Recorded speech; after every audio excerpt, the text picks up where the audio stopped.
forte é o nosso Deus. Irmãos, vamos abrir então a palavra do Senhor no livro de Judas. Livro de Judas. Hoje vai ser mais uma homilia, e não aquele sermão, né, aquele estudo bíblico, mas uma homilia, uma conversa. Nós que somos mineiros, né, nós gostamos de uma prosa, né, uma conversa de pé de orelha. Então, uma conversa amigável. Eu acho que nós precisamos muito dessa conversa amigável nesses dias, né? Lá em Judas, verso 24 e o verso de número 25. Depois, ao final, nós vamos quebrar aqui o protocolo. Depois eu vou cantar, no final do estudo, eu vou cantar uma música com a esposa. Então, os irmãos da mídia aí se preparem para esse momento, tá bom? Judas, verso 24, verso 25. Você que está em casa também, pega a sua Bíblia aí, né? Algumas pessoas nos acompanhando pelo YouTube e os irmãos aqui na igreja. Vamos ler juntos, verso 24, mesmo assentados em 25. Leamos. Ora, aquele que é poderoso para vos guardar de tropeços e para vos apresentar com exultação imaculados diante da sua glória, ao único Deus, nosso Salvador, mediante Jesus Cristo, Senhor nosso, glória, majestade, império e soberania, antes de todas as eras, e agora por todos os séculos. Amém. Amém.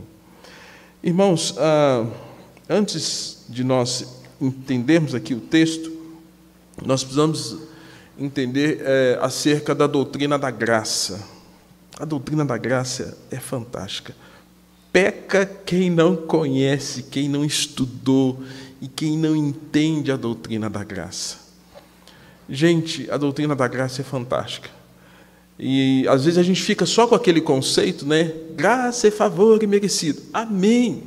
Mas tem muito mais que isso. E a gente sempre atrela a graça na nossa relação com Deus, né? Na nossa comunhão com Deus. Deus manifestou. De fato, isso tem que acontecer. E nós temos que entender que a graça, ela não pode ser entendida como uma graça barata. O que é uma graça barata? Você se lembra que Paulo fala em Romanos, quando ele diz assim, haveremos de pecar para que a graça de Deus seja mais abundante? Vocês lembram o que ele responde? Quem lembra aí? O que Paulo fala? De modo nenhum. Ele está dizendo assim, haveremos de pecar para que Deus, na sua graça, continue nos perdoando abundantemente? Ele fala, opa, de jeito nenhum. Aí, o mesmo Paulo vai dizer assim, como haveremos nós de pecar, nós que para o pecado morremos? Então, nós não podemos compreender graça num conceito de graça barata. A graça, ela custou caro e custou o sangue do Filho de Deus. Custou o sangue de Jesus, né? O sangue de Jesus. E Jesus, o unigênito de Deus, e primogênito, ele é unigênito porque é o único gerado. O primogênito porque ele é o nosso irmão mais velho. Quer brigar com você, chama o seu irmão mais velho. O irmão mais velho vai bater de frente, né? Então, o irmão mais velho que eu tenho é Jesus. Não brinca comigo, não. É exatamente isso aí. Não brinca, eu tenho um irmão mais forte que eu. Você vai continuar querendo brigar comigo? Eu vou chamar o meu irmão mais velho. E esse irmão mais velho disse que estaria comigo todos os dias, até é o seu irmão mais velho também. Não brinca com você, não, porque você tem o irmão mais velho. E esse irmão mais velho, que é Cristo, é o unigênito, o único gerado de Deus, que tem a natureza de Deus, conforme o Concílio de Calcedônia, é o verdadeiro Deus, o verdadeiro homem, mas ele também é o primogênito, é o primeiro que passou pela morte, mas venceu a morte, e a vitória dele sobre a morte nos fez agora estar numa grande fila. Ele é o primeiro, e nós estamos atrás. Nessa fila, você e eu estamos atrás. Eu não sei qual lugar da fila eu estou, e você está. Mas o importante é a gente estar onde? Está na fila. Nós estamos nessa fila, onde Jesus está lá na frente, né? E a gente está atrás. Então, quando a gente entende essas questões acerca de quem é Jesus para nós, E acerca dessa graça, nós vamos entender também que esse Jesus, ele manifestou como a própria graça, né? E o Verbo se fez carne e habitou entre nós, cheio de graça e cheio de verdade, né? E aí João vai dizer: e vimos a sua glória, a glória do unigênito do Pai. Mas às vezes, irmãos, nós sabemos disso tudo, mas apesar de sabermos disso tudo, nós temos dificuldade em lidar com a falha dos outros.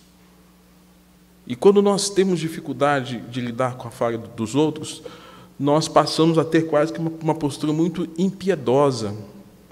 Eu já tenho dito aqui, estou indo para 28 anos de ordenação, mais 4 anos de seminário, mais um ano como evangelista, 33 anos, eu às vezes vejo uma certa dureza das pessoas que conhecem o Evangelho e às vezes são mais implacáveis do que as pessoas que estão onde?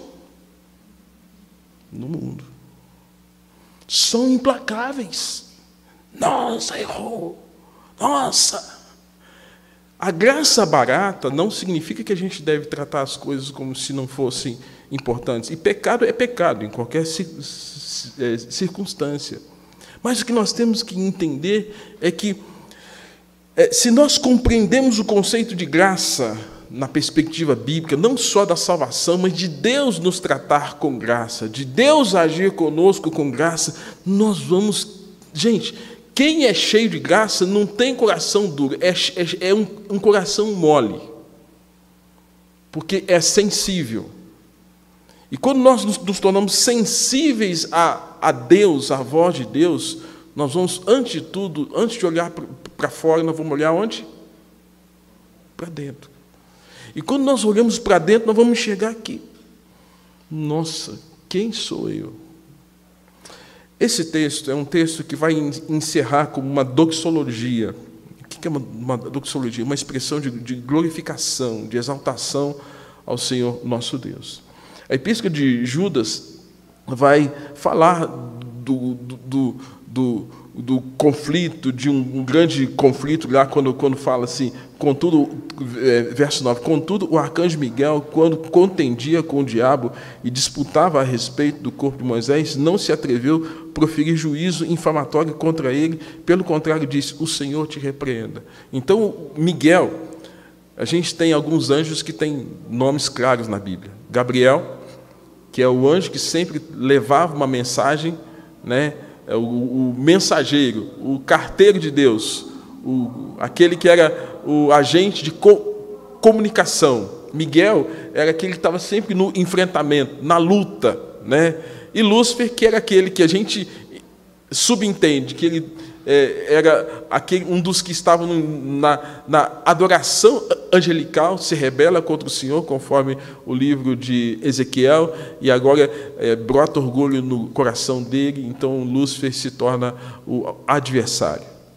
E aqui nós temos um confronto entre Miguel e Satanás. E ao invés de Miguel repreender, ele falou: o Senhor te repreenda. Então o próprio anjo agiu com firmeza.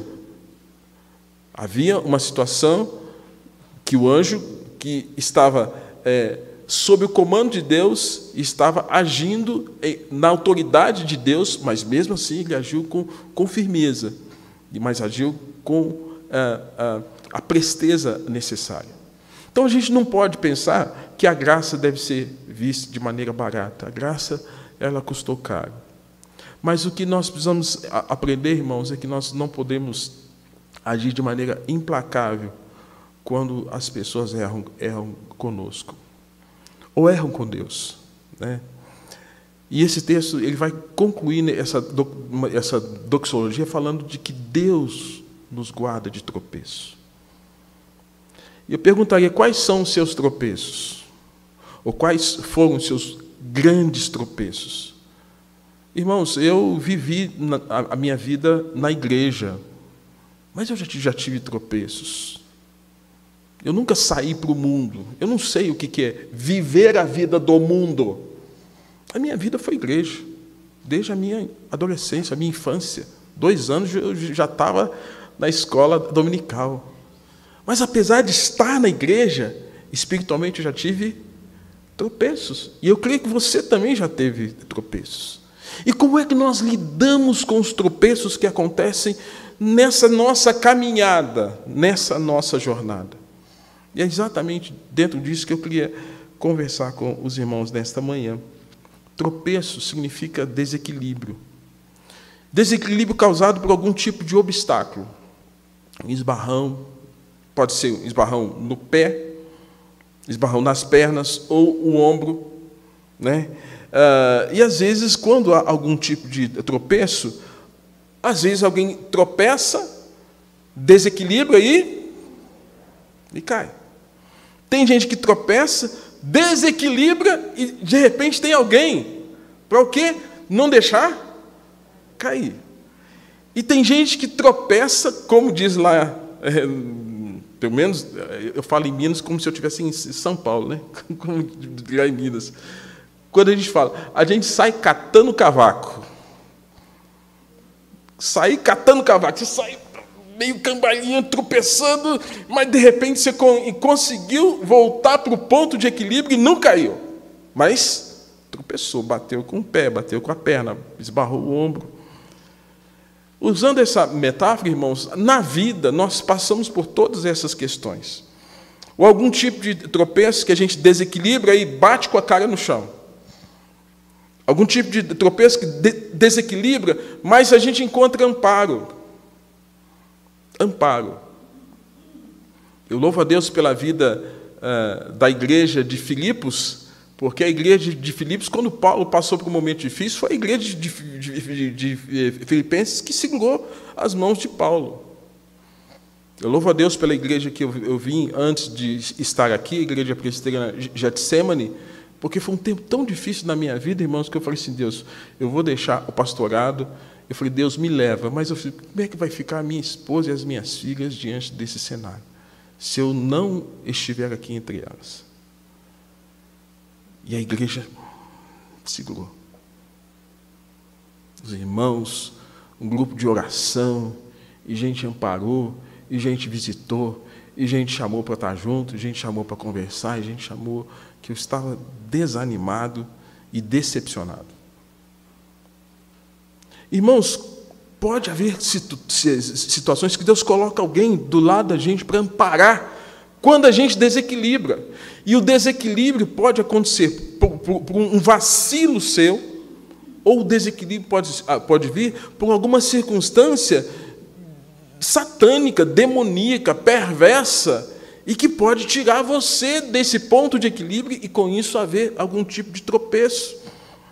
E pode haver também esse tropeço que causa esse desequilíbrio e você saia catando cavaco e está todo mundo vendo que você está desequilibrado, que o negócio não está bom para o seu lado, que você está complicado, mas depois você se recupera. Ninguém te amparou, mas eu creio em Deus que o Senhor é que usou as próprias mãos e os anjos do Senhor, que são ministros do Senhor, que agiram de maneira tal que nós não sucumbíssemos a nenhum tipo de situação.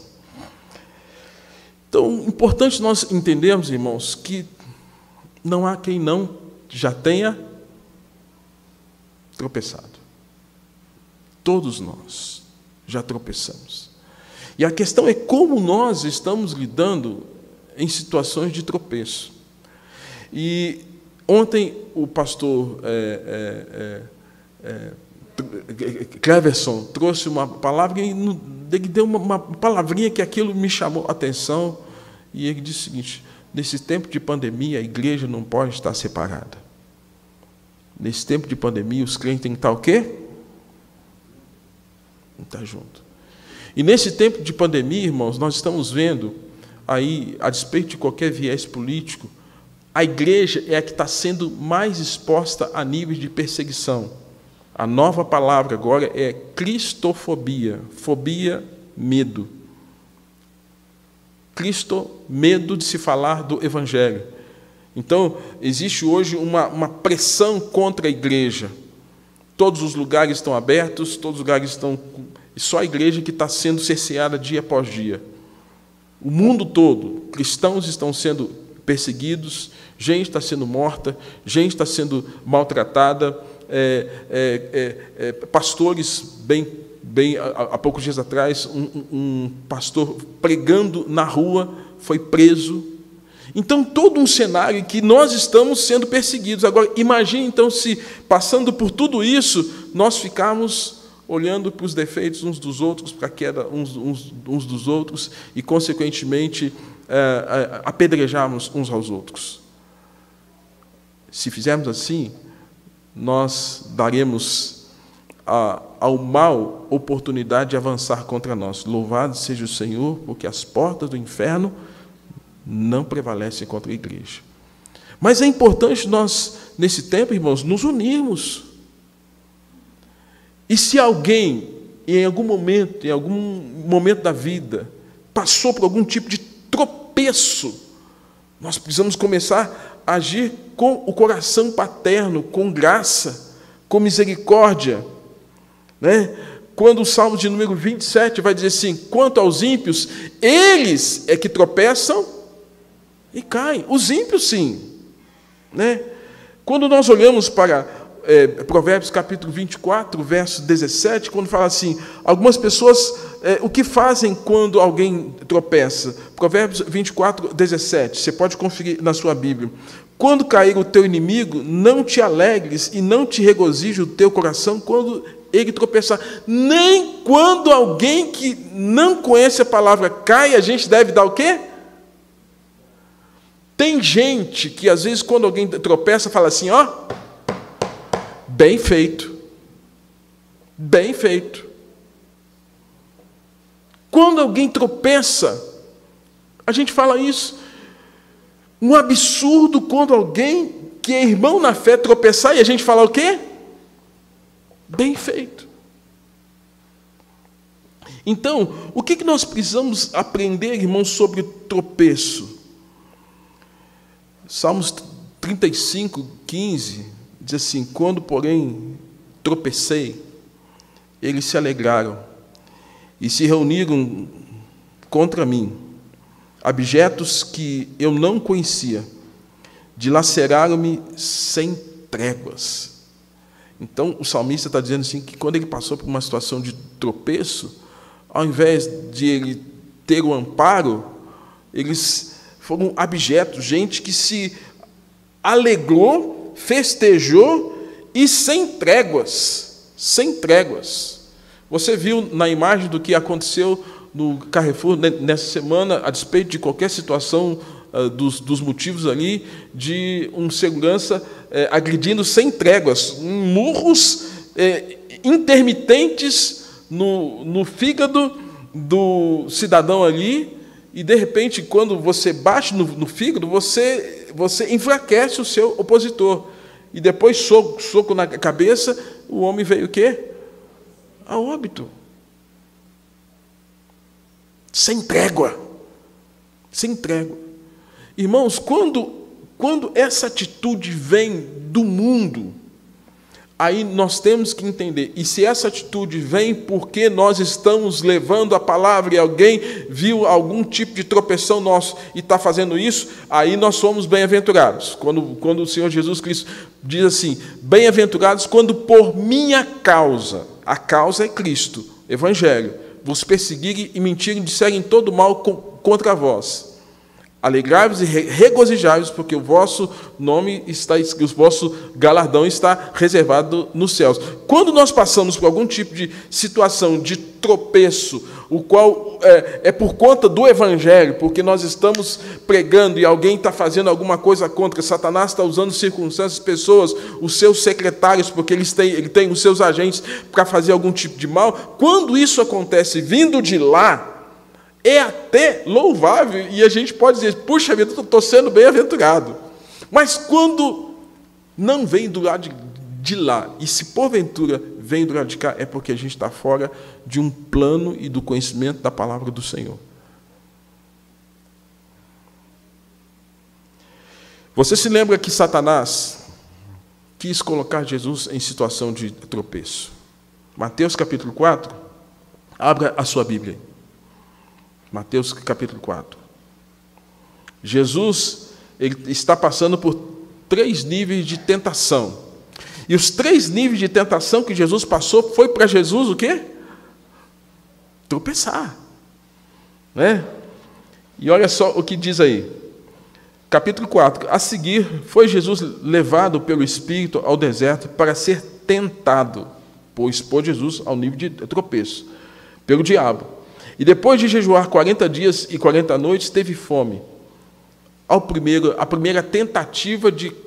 obstáculo na tentativa de colocar Jesus diante de algum tipo de tropeço. Então o tentador, aproximando-se, lhe disse: se és filho de Deus, manda que essas pedras se transformem em pães. Primeiro momento que Jesus é exposto ao nível de tentação. Havia fome, uma necessidade real. A fome, estômago vazio. Quando tem fome, quando não tem nada no estômago, aí tem um desgaste, né? E que causa inanição, que perde o equilíbrio, que perde a noção de realidade, porque pode cair pressão, pode mudar um monte de coisa no nosso organismo. E Jesus, como homem, também estava exposto a isso, teve fome.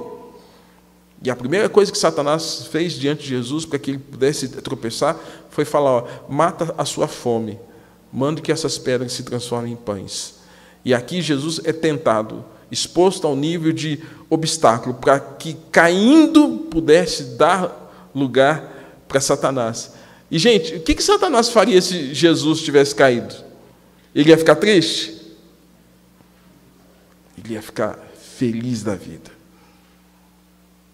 Feliz da vida. E o segundo momento de tentação aqui, Jesus, porém, respondeu: está escrito, não só de pão viverá o homem, como foi cantado aqui, mas de toda palavra que procede da boca de Deus. Então o diabo levou a cidade santa, colocou-o sobre o pináculo no templo e disse: se és filho de Deus, atira-te daqui abaixo, porque aos teus anjos ordenarás a teu respeito que te guardem. Os teus anjos podem fazer o que for.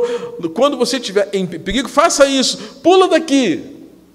Espetáculo. Jesus exposto a querer dar espetáculo para Satanás. E Jesus repreende Satanás.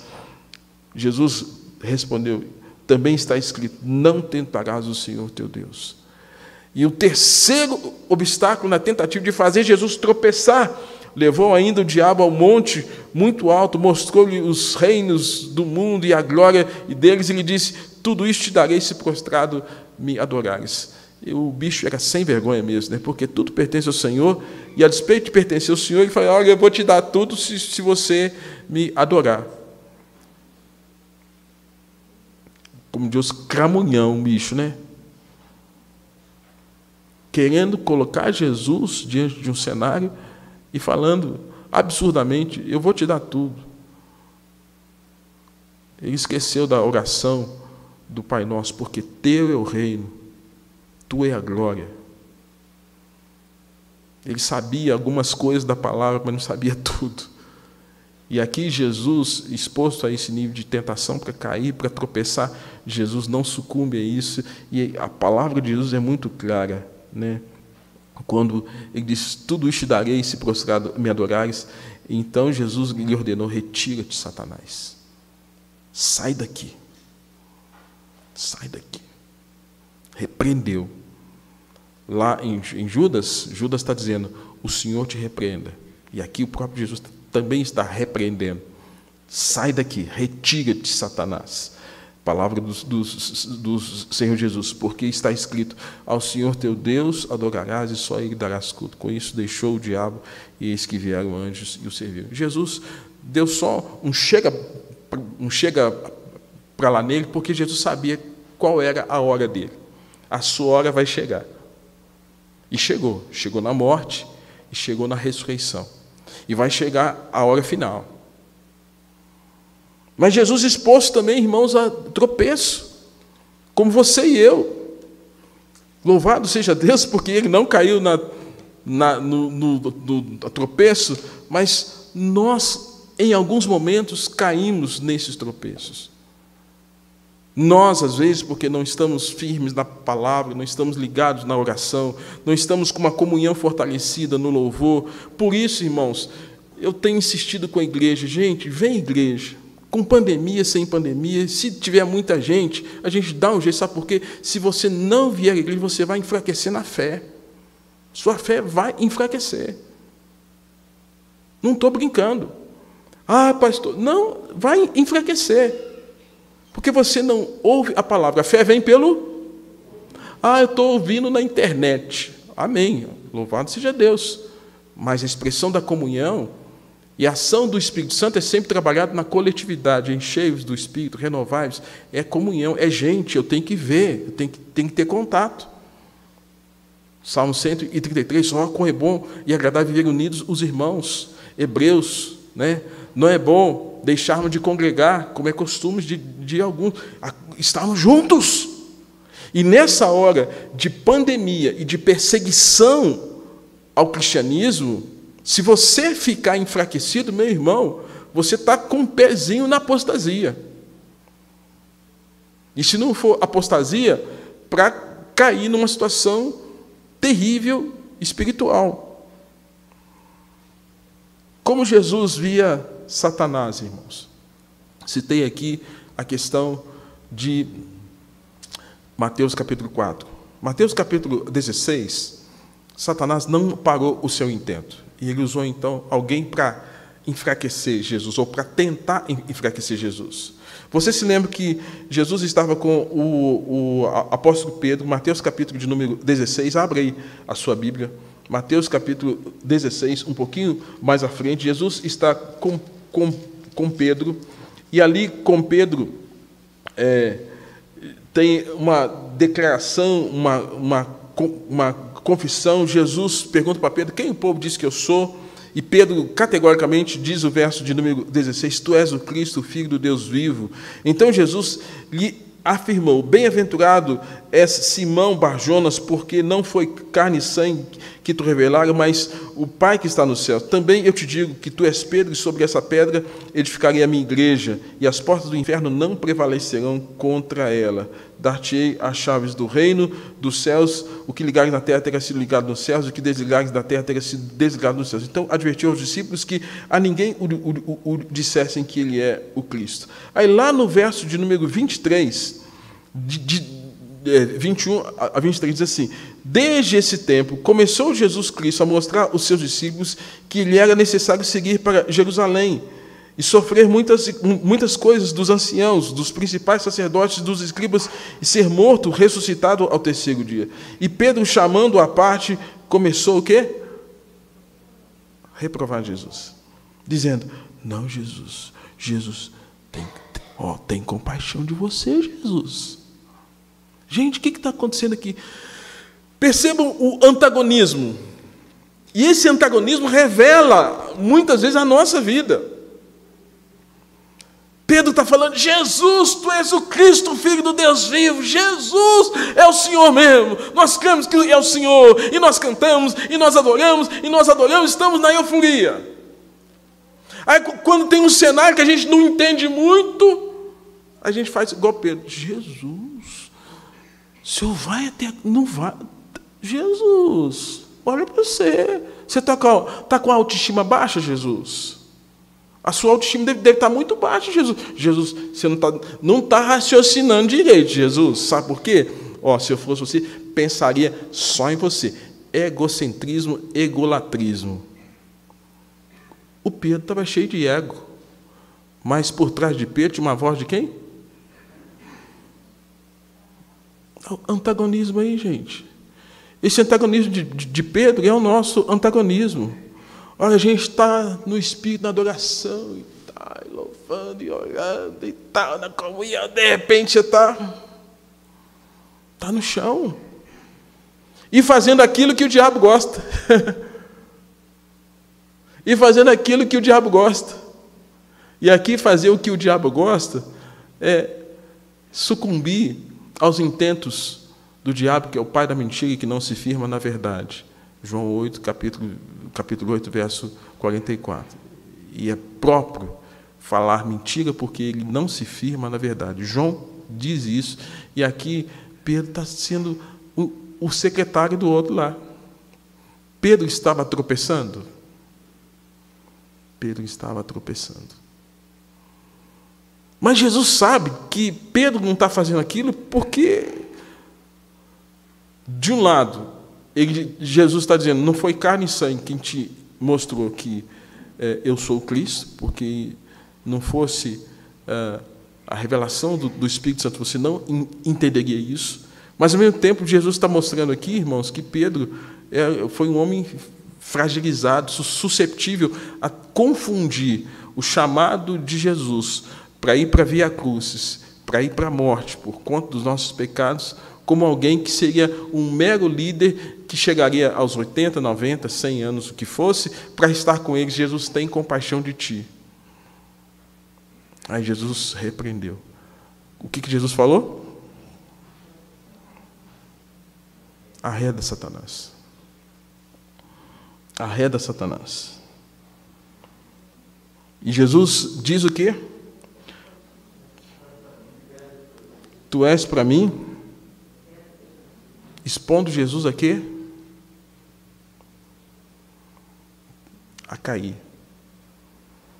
Então Jesus estava sendo exposto e não caiu. Pedro foi exposto e caiu. Está vendo, gente? Mas aí é tão sublime quando o Senhor trata com graça, graça em todos os níveis, em todos os sentidos, porque depois da ressurreição, Jesus vai aparecer tão somente para Pedro. E Pedro tinha dado outros vacilos. E Pedro foi aquele que Jesus antecipou e disse, você vai me negar, antes que o galo cante, você vai me negar. E, gente, só um parênteses aqui. Onde eu moro, lá tem uma família da frente, eu disse isso domingo passado, uma da frente e outra, uma família que tem um galinheiro nos fundos e outra que tem um galinheiro do lado. E eu acho que e tem galo, tem galinha da Angola, tem pato, né? Do lado de cá e do lado de cá. Então, dá 3 horas da manhã, o galo. Aí o outro canta. Aí a galinha... Tô fraco. Gente, eu não tenho como não pensar. Toda vez que o galo canta, parece que a minha consciência também é acusada. Igual Pedro lá. Antes que o galo cantou... Voltando aqui, viu, gente? Desculpa esse desvaneio. Mas Jesus vai tratar de Pedro e vai falar com Pedro, Pedro, você tropeçou comigo um monte de vezes. Você foi usado pelo outro. Jesus teve que ser médico, cirurgião, melhor que Pitangui. Pedro metendo a espada na orelha do outro. Lá e foi lá e colou a orelha do outro. Jesus tratou de Pedro. A despeito de quantos tropeços Pedro tivesse. E depois de Atos, capítulo 2, aquele Pedro foi tremendamente usado pelo Senhor. Mas um pouco mais à frente, Pedro, mesmo cheio do Espírito Santo, Pedro está tropeçando porque Pedro começou a achar que o Evangelho era só para os judeus, não era para os gentios. Aí Deus tem que dar uma visão para Pedro e quebrar o preconceito do coração de Pedro. Pedro, olha o que eu purifiquei, quem é você para considerar imundo?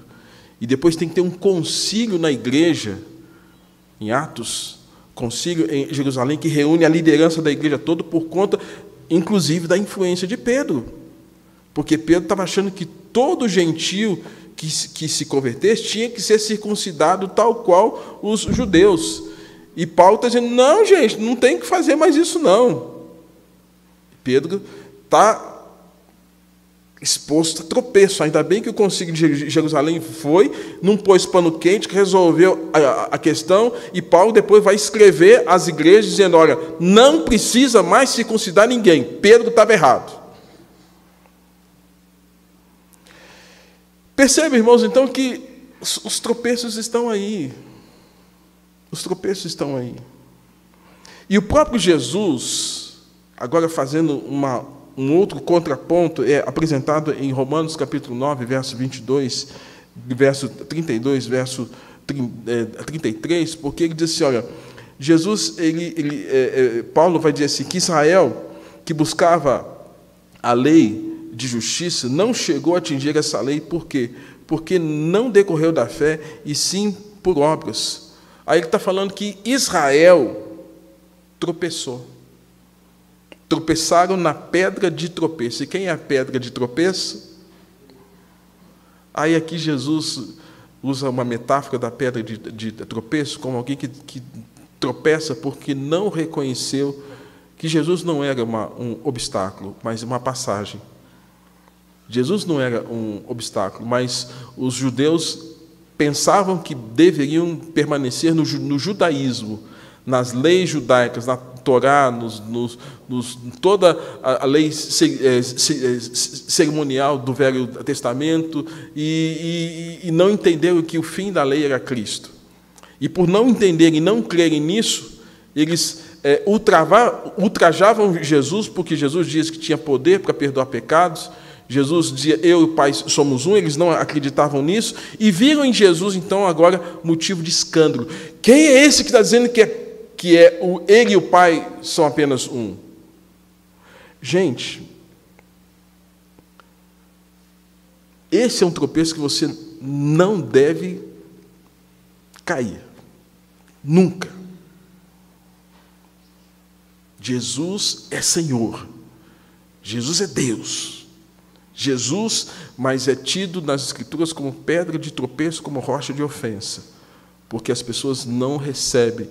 Por que é uma perseguição do Evangelho? Porque as pessoas estão tropeçando porque não reconhecem o senhorio de Cristo. Por que hoje o mundo hoje está batendo nos cristãos, católicos, ortodoxos, evangélicos, protestantes, reformados, pentecostais, neopentecostais? Nós estamos tudo nesse barco. Falou que é cristão, a nova ordem mundial está batendo na gente. Sabe por quê? Porque eles tropeçaram na pedra de tropeço. Eles não entenderam, eles não discerniram que Jesus é Senhor. E se não discerniram que Jesus é Senhor, eles vão bater naqueles que seguem o Senhor. E você se lembra que quando Saulo se converteu, Saulo fazia a mesma coisa, porque Saulo estava tropeçando na pedra de tropeço que é Jesus. E Jesus, então, depois, quando aparece para Saulo, que muda para Paulo, ele diz assim, Saulo, Saulo, por que me persegues? Jesus já estava morto. Jesus já estava ressuscitado. Jesus já havia subido aos céus. Mas Jesus tinha deixado os seus pequenos cristos, os seus filhos, os seus discípulos. A igreja cresceu. E quando a igreja cresceu, a igreja se expandia, a partir de Atos, capítulo de número 2, o Império Romano se incomodou. Como hoje o mundo se incomoda com os cristãos. E por causa disso, o que aconteceu? Paulo tinha carta e levava ameaças a todos os que eram seguidores do caminho. E os seguidores do caminho eram esses cristãos. Paulo, até então, estava tropeçando na pedra de tropeço. E, amados, nesse sentido, nós temos que entender que nessa pedra você não pode tropeçar. Se você tropeçar nessa pedra, é sinal que você não tem parte no reino. Aí essa pedra é a pedra que você já está na queda, vai permanecer na queda, tal qual Gênesis capítulo 3 nos informa, a queda que nos deixou na condição de pecado, cego, surdo e mudo espiritualmente. Mas, irmãos, um pouco mais à frente, o que a Bíblia fala ainda sobre tropeço? O que Tiago fala sobre tropeço? Abra aí capítulo 3, verso 2. Tiago 3, 2.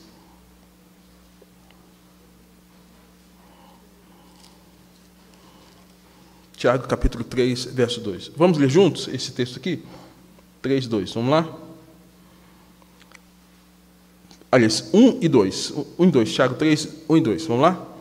Meus irmãos, não vos torneis muitos de vós mestres, sabendo que havemos de receber maior juízo, porque todos tropeçamos em muitas coisas.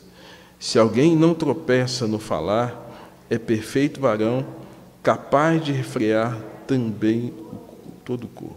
Gente, o que Tiago está falando? O apóstolo da língua, né? Ele está falando aqui, primeiro, ele põe de modo geral. Ele fala, todos tropeçamos em algumas coisinhas, né? Todos tropeçamos num cadiquinho de coisa, como a gente fala. Num cadiquinho. Eu tenho uma tia, chamada tia Mercedes. Tia Mercedes é vizinha lá da minha mãe. Ela chega sempre na casa da minha mãe, é uma viúva, meu tio, casado com ela, faleceu há muitos anos. Ela chega lá na casa da minha mãe, sempre na hora do almoço. Sempre na hora do almoço. Ela fala, Lourdes, você tem um cadiquinho de arroz para você me dar? Lourdes, você tem um cadiquinho de açúcar? Tem um cadiquinho de café? Gente, a gente não tropeça num cadiquinho de coisas. A gente tropeça em muitas coisas. E se eu sei disso, que eu tropeço em muitas coisas, e se eu tenho a consciência da graça, não a graça barata, mas se eu sei que eu tropeço em muitas coisas, eu vou ter que ter uma sabedoria tremenda de Deus, divina. Porque se eu achar que eu não estou tropeçando, eu posso achar que eu sou melhor que o outro. Eu posso achar que o outro é menos espiritual que o outro é menos capaz que o outro é publicano, é fariseu. E Tiago está falando, gente, a gente tropeça em tanta coisa. Eu citei aqui Pedro, algumas coisas de Pedro. E aí ele parte do geral, tropeçamos em muitas coisas e vai para o particular. E ele vai no particular quando ele diz assim, se alguém não tropeça no... Embora não seja da nossa linha teológica, eu recomendo que você leia um livro da Joyce Meyer, chamado Eu e a Minha Boca Grande. Eu e minha boca grande. A gente tem uma boca do tamanho da nossa cabeça. E que, às vezes, usando a nossa boca de maneira inadequada, a gente traz um grande prejuízo. E aí, Tiago vai falar que a língua, ela põe em risco a carreira da existência humana. Gente, olha só. Primeiro século, estamos no século 21. Tiago está falando, a língua põe em risco a carreira da existência humana. E está falando, é carregada de veneno mortífero, que é pior que feras e aves e répteis para ser domado. Eu fico espantado. Eu estive na África, e na África a gente vê lá no Leon Park, no Parque dos Leões, ou então no Kruger, os animais todos soltos, mas você vê alguns veterinários, alguns domadores, tendo contato ali com um leão do tamanho de um bicho enorme. Aí quem assiste National Geographic ou outros canais que falam sobre animais, os ursos, tubarões, aí está falando que o homem é capaz de domar essas coisas, esses animais, bestas feras. O cara vai e põe a boca na mão de um crocodilo, na boca de um crocodilo, o bicho está lá. Ó.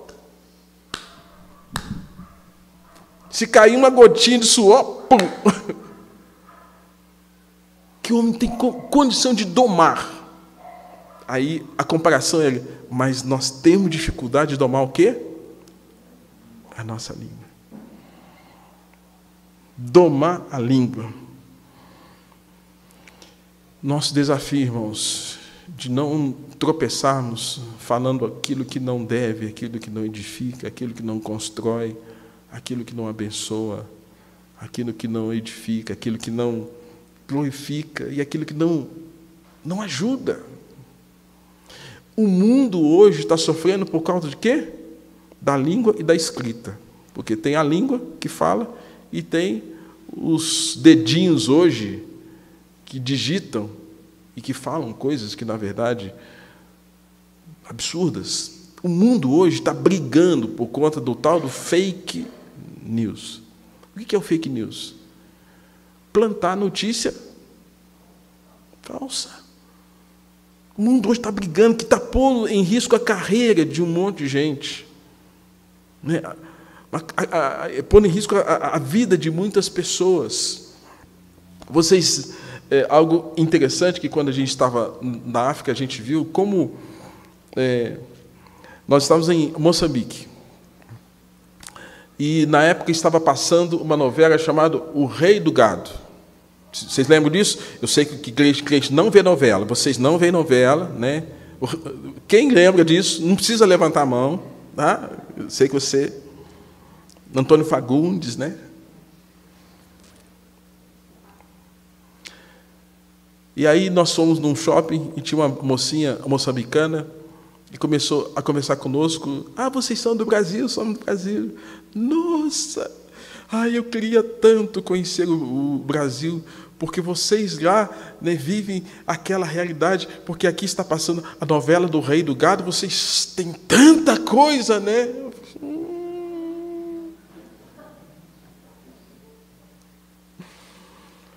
Aí eu vi que, naquele tempo, foi 2007 que a gente foi lá, né?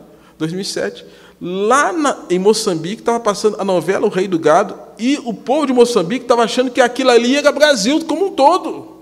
E que nós vivíamos numa grande fazenda, como hoje, quando se fala de Brasil fora, o que se pensa é que tem um monte de cobra aí passando pela rua. Macaco tem, né? Tem esse mico estrela, né? Que está esparramado aí pelas matas. Mas notícia falsa. E a gente teve que tentar mostrar, não, moça, não é assim, não. Aí ela só nos deu assim uma lição quando falou assim, não, mas vocês já são ricos. Aí a minha esposa, não, a gente não é tão rico assim, não. Aí, comparativamente a eles, ela dizia o seguinte, ela fez a pergunta, vocês têm geladeira em casa? Tenho. Vocês têm favela? E depois foi esmiuçando. Vocês têm televisão em casa? A gente falou, tem. Vocês têm geladeira em casa? Tem. Então vocês são ricos. Que aqui a gente não tem nada disso. Em casa. Mas a notícia falsa do Rei do Gado estava chegando lá e chegou como se fosse verdade. Ah, eu quero conhecer o Brasil. Depois que nós voltamos, ela mandou uma carta para nós, só que não conseguimos responder a tempo. Mas, gente, a língua. A língua. Se nós observarmos, irmãos, depois da queda de Adão, que foi o tropeço do nosso representante, do cabeça federativo da raça humana, houve tantos outros tropeços na história bíblica, e que, se você conhecer um pouquinho mais da história bíblica, você vai entender acerca da graça. Quando a Bíblia fala de Noé bebeu e amaldiçoou um dos filhos. Noé errou. Tem muita gente, não, Noé estava certo, não foi o filho que foi ver a nudez do pai, não, Noé errou também, tropeçou. Abraão que ouviu quem? A esposa. Ah, Abraão, o tempo está passando, nós estamos ficando velhos, deita com quem? Com a serva, mas Deus já não tinha dado o quê? A palavra.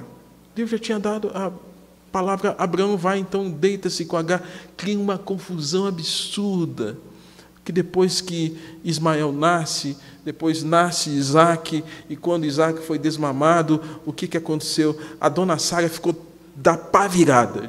Pensa numa caninana. O que é caninana? Aquela cobra peçonhenta. A dona Sara virou uma cobra peçonhenta, brava. E brava por quê? Porque no dia que Isaac estava sendo desmamado, o filho caçoou do outro. Ismael caçoou de Isaac. E a dona Sara ficou uma caninana, ficou brava. E falou assim, marido, vem cá. Pensa em Abraão. Como é que Abraão é chamado de quê? O pai da fé. Ô, pai da fé, vem cá.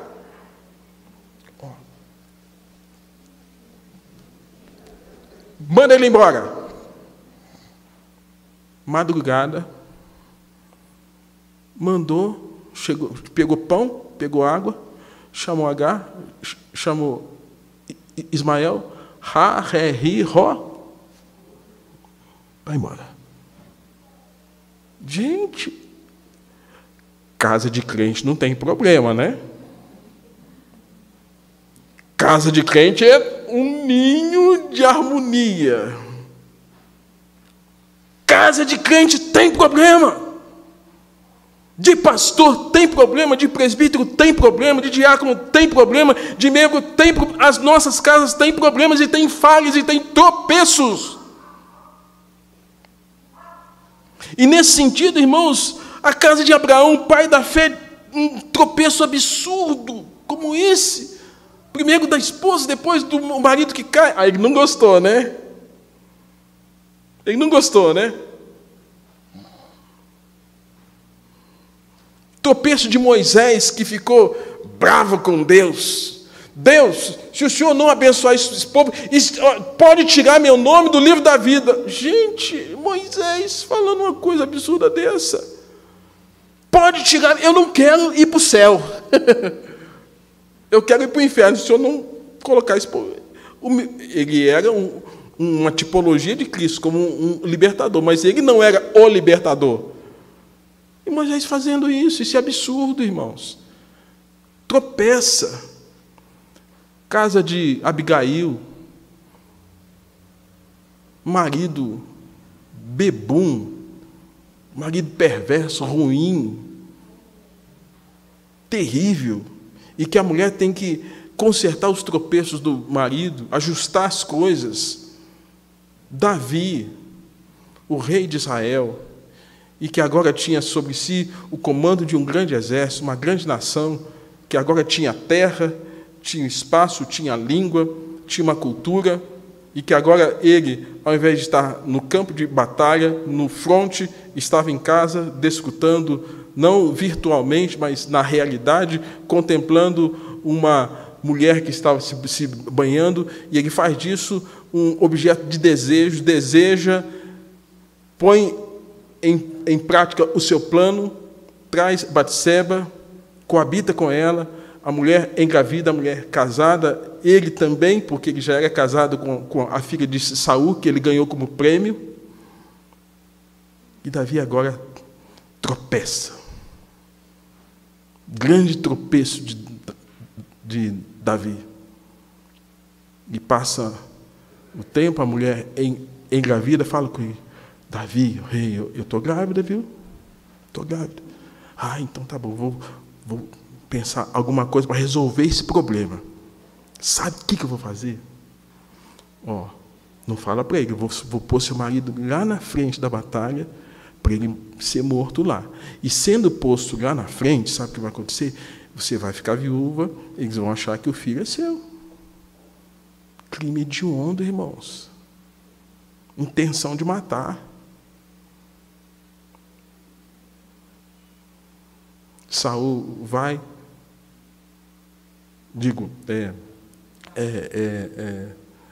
Urias vai, mas ele fala assim, não, eu não tenho coragem de ir, porque, ele fica nesse conflito, ele fica em casa um tempo, mas depois ele vai, e agora Davi está enrascado, porque a mulher está grávida, o marido não se contentou em ficar em casa alguns dias, para justificar que ele ficando em casa, a mulher ficou grávida e, consequentemente, o filho seria de Urias.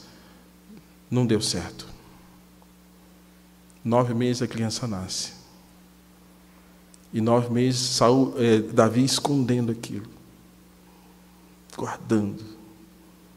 Eu fico pensando, irmãos, quando a gente está com medo, eu não sei você, quando a gente está assustado, estado de alerta, sobe uma quantidade de adrenalina no nosso organismo para a gente saber como é que a gente vai reagir.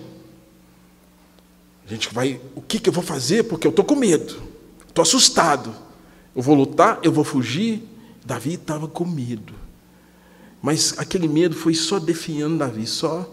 Se ele era fortão, certamente foi definhando. Se ele era alegre, ficou triste. Se ele era entusiasmado, ficou angustiado. E 9 meses se passa, a criança nasce. Nasceu a criança. E quando a criança nasce enferma, doente. Davi faz alguns compromissos com Deus, mas a criança morre. Depois de quase 1 ano ou mais, é que Davi vai entender o tropeço dele. Gente, tem gente que tropeça assim na igreja. Tem gente que tropeça assim. Tem marido que tropeça assim com a esposa. Tem esposa que tropeça assim com o marido. Tem filhos que tropeçam assim com a namorada. Tem namorada que tropeça assim com os pais. Tropeço. Mas o tropeço deve ser visto como tropeço, pecado, sim. Mas deve ser visto também na perspectiva do arrependimento. O que eu faço quando eu tropeço? Mateus capítulo 5, verso 29, Jesus diz assim: se o teu olho direito te faz tropeçar, arranca-o e lança-o de ti, pois te convém que se perca um dos olhos, um dos membros, e não seja todo o corpo lançado no inferno. E se a tua mão direita te faz tropeçar, lança de ti e não vá todo o teu corpo para o inferno. Quero fazer um parênteses aqui. Você já tomou aquela aveia Quakers? Aveia Quakers. Quem que conhece? Aveia Quakers. Já ouviu? Ok, alguns irmãos aqui. O que eram os Quakers? Os Quakers, eles eram uma versão arminiana, pentecostal, de evangélicos nos Estados Unidos. Né? E os Quakers, eles eram muito literalistas em relação a esse texto. O que é literalista? Então, eles sim, viviam aquilo que esse texto dizia. Se tinha alguém que tinha alguma situação de roubo, então o cara ia lá e cortava a mão. Olho, furava o olho. Gente, não é para que nós façamos o que os Quakers faziam. Não é para que a gente repita o comportamento dos Quakers. Eles são muito fundamentalistas nesse aspecto. Mas é importante nós entendermos o seguinte, que nós temos que ser muito radicais em relação a romper com aquilo que, na verdade, nos leva ao tropeço. A romper com qualquer situação. Tropeço do olho, quase imperceptível. Olhar de cobiça, olhar o que não deve. Seja radical com esse tropeço. Não precisa arrancar o olho. Seja radical. Tropeço da mão, que toca onde não deve, pega o que não é seu, agride o outro, aponta o dedo. Se contenha nesse aspecto. Não precisa cortar a mão por conta disso. Peça que o Espírito Santo te dê capacidade para lidar com essas questões. Né? A Bíblia reformada, nesse texto, ela diz assim: esse texto não é um chamado para automutilação, a qual não dá vitória sobre o pecado do coração, porque o pecado está aqui, não está aqui. Aqui é o órgão físico, aqui é o órgão físico, o pecado está aqui. Mas figura de linguagem que sugere uma ação séria e custosa para eliminar o pecado. Esses pecados condenam o homem ao castigo eterno, a menos que se arrependam. A menos que se arrependam. Enfim, irmãos, o que fazer quando a gente tropeça? Como disse aqui no início, às vezes, quando alguém tropeça, tem gente que, às vezes, fica tão nervoso ver o outro tropeçar que, às vezes, dá risada. É uma risada de nervosismo. Né? Eu esqueci o nome disso, Saga. Se você lembra disso, esqueci. Tem um nome na psicologia sobre essa expressão, é como se fosse uma falta de uma descrição adequada de emoções e sentimentos. Me parece que eu acho que é alexithymia. Quando você não discrimina. Se alguém está tropeçando em situação de risco, eu devo estar assim, atento e, na verdade, tentando fazer alguma coisa ou tentar socorrer. Essa deveria ser a emoção e o comportamento correto. Tem gente que tem alguns conflitos e que não consegue discriminar essa emoção, e quando alguém está em risco, ao invés de socorrer e acudir, ela ri. Ela começa a dar risada. Amados, a despeito de termos alguns conflitos emocionais nesse aspecto, o fato é que quando alguém tropeça não é motivo para riso. É motivo para choro, de avaliação, de quebrantamento.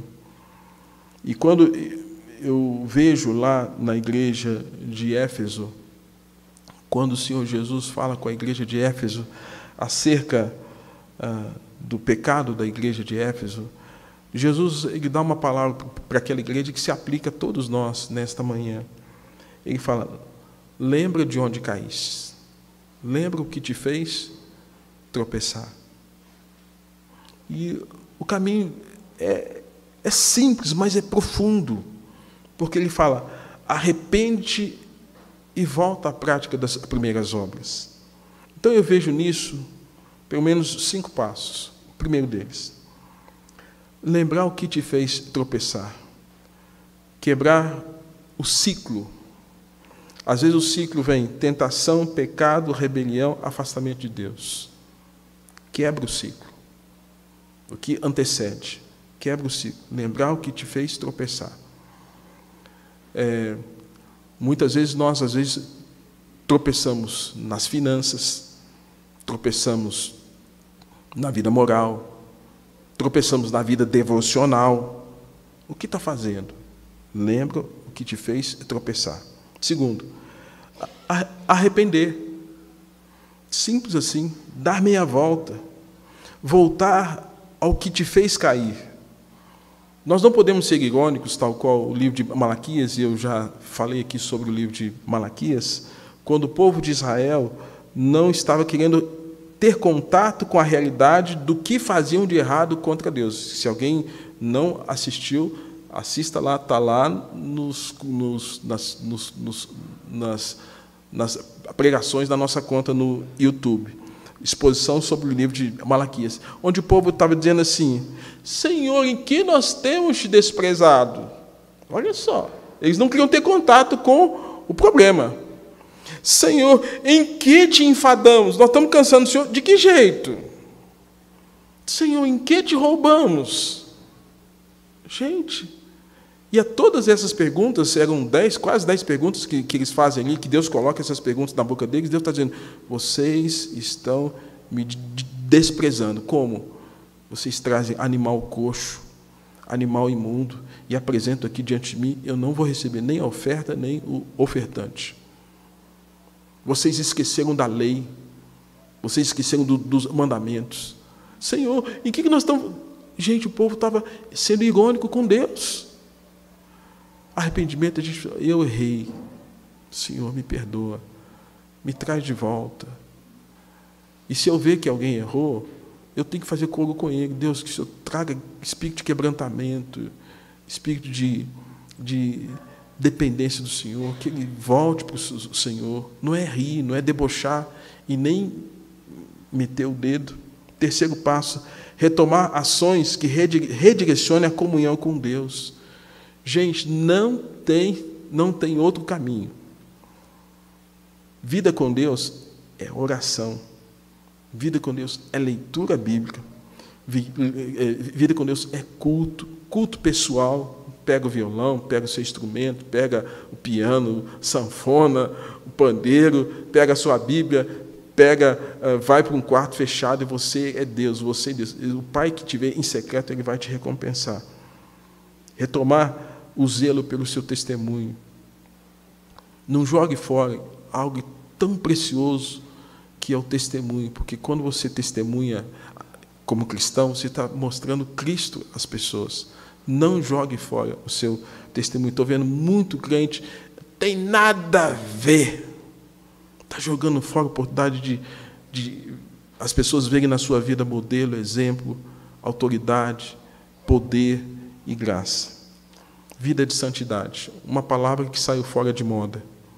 Ninguém mais se preocupa com santidade. Nós temos que nos preocupar com santidade, porque nosso Deus é santo.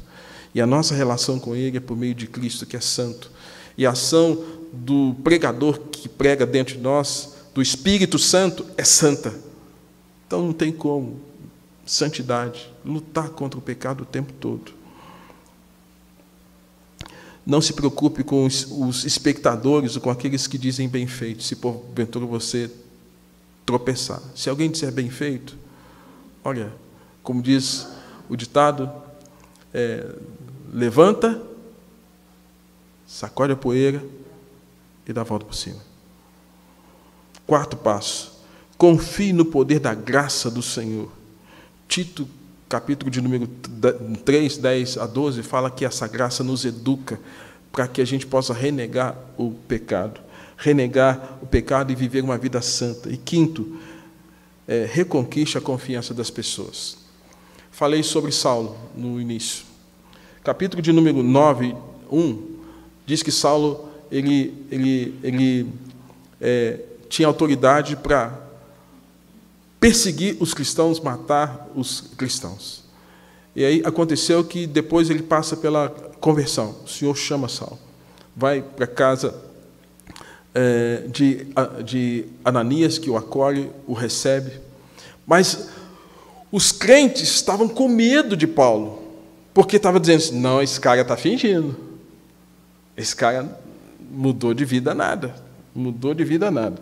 Aí no capítulo 9, verso de número 26, olha aí, só para a gente encerrar, moço, você pode vir aqui que eu já estou encerrando. Capítulo 9, verso 26, de Atos,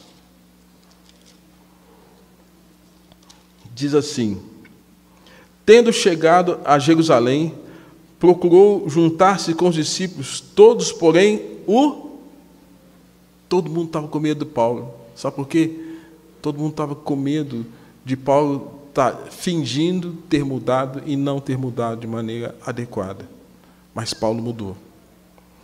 Paulo some, capítulo 10, 11, 12. Paulo vai aparecer no capítulo 13. Agora, aparece numa condição de ser um missionário, alguém que está disposto a pregar o Evangelho e a declarar as verdades de Deus. Paulo mudou. Então, reconquiste a sua confiança com seu testemunho. Irmãos, e assim o Senhor há de nos guardar. Voltando para Judas. Judas. Olha, aquele que é poderoso para vos guardar de quê? Tropeços. E para vos apresentar com exultação, imaculado diante da sua glória. Ao único Deus, Salvador, mediante Cristo, Senhor nosso, glória e majestade, império e soberania, antes de todas as eras, agora e por todos os séculos. Amém. Vamos cantar uma música, vou estar orando e a gente encerra o nosso trabalho nesta manhã. Você esteja em espírito de adoração, de oração, e falando, Deus, se eu tropecei, me arrependo, me traz de volta, eu quero viver na Tua presença.